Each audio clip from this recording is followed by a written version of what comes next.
আসসালামু আলাইকুম। সবাইকে সালাম ও শুভেচ্ছা জানাচ্ছি। আবারও একটি জরুরি সংবাদ নিয়ে লাইভে আসলাম, যে সেটি হচ্ছে যে পালানো কিন্তু শুরু হয়ে গিয়েছে।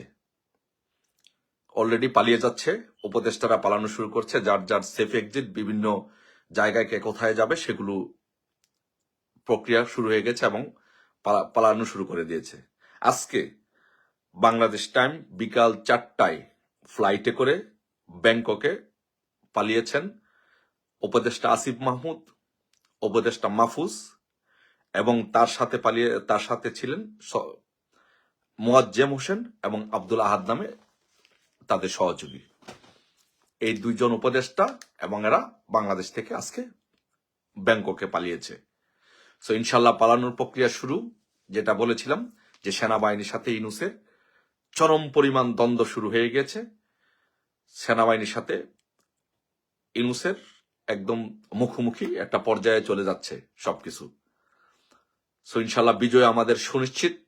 ইনশাল্লাহ আমরা বলেছিলাম, আমরা আগেই বলেছি যে কষ্ট, দুঃখ, বেদনা, সমস্যা এগুলো সাময়িক।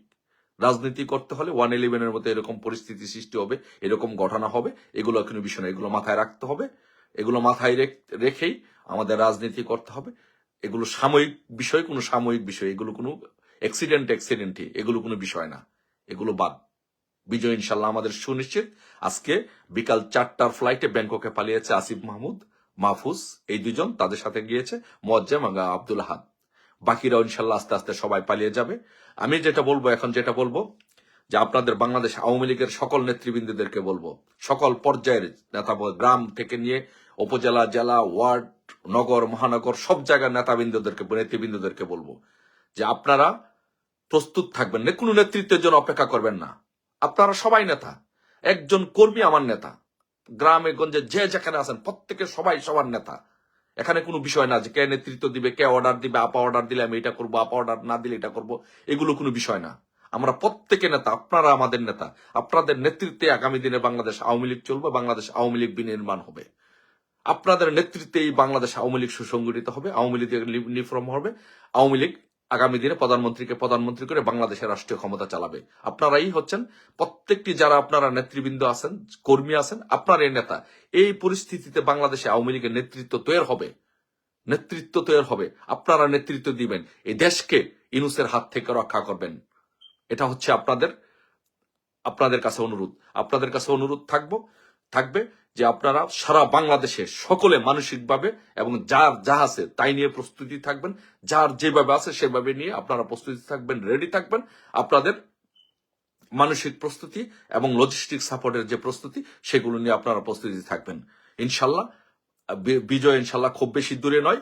ইনশাল্লাহ আমাদের অচিরে আমরা যদি যে মেকানিজম হচ্ছে, যে কাজগুলো হচ্ছে, সেই কাজগুলো যদি সঠিকভাবে আমরা প্রয়োগ করতে পারি, সেই কাজগুলো সঠিকভাবে যদি ব্যবহার করতে পারি, আমরা যদি সকলে ঐক্যবদ্ধভাবে আওয়ামী লীগের নেতৃবৃন্দ কারো জন্য অপেক্ষা না করে, কারো সাথে কেউ না লেগে, কারো পিছনে কেউ না লাগে।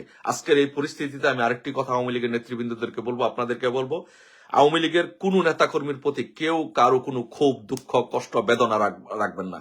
যদি কোনো বেদনা, আওয়ামী লীগের যদি কোনো নেতৃবৃন্দের, বঞ্চিত অবহেলিত কোনো নেতৃবৃন্দের যদি কোনো ক্ষোভ থাকে, দুঃখ থাকে, কষ্ট থাকে, সেটা আমার। দীর্ঘদিন রাজনীতি করার ফলে এই রাজনীতিতে কিছু পাইনি। তারপর আমি বলবো যে আমাদের আজকের এই দিনে আমাদের কারো প্রতি কোনো দুঃখ, বেদনা, কষ্ট, ক্ষোভ কোনো কিছু নেই। সবাই আমাদের ভাই। নিজের ভাইয়ের সাথে নিজের দ্বন্দ্ব হয় না, নিজের পরিবারের সাথে দ্বন্দ্ব হয় না, নিজের ভাই নিজের সাথে ঝগড়াঝাটি করে না, করে। আওয়ামী লীগ যা করে সেও আমার ভাই, আমার সাথে বিভিন্ন কারণে দ্বন্দ্ব হয়েছে, এগুলো আমাদের সব ভুলে যেতে হবে। একটাই টার্গেট, বঙ্গবন্ধু কন্যা শেখ হাসিনাকে বাংলাদেশে এনে প্রধানমন্ত্রী করতে হবে। বঙ্গবন্ধু কন্যা ছাড়া এই বাংলাদেশ থাকবে না। যদি বঙ্গবন্ধু কন্যা না থাকে, আপনারা কেউ থাকবেন না, আপনাদের কারো পিঠে চামড়া থাকবে না। তাই বঙ্গবন্ধু কন্যার জন্য জয় বাংলা, জয় বঙ্গবন্ধু।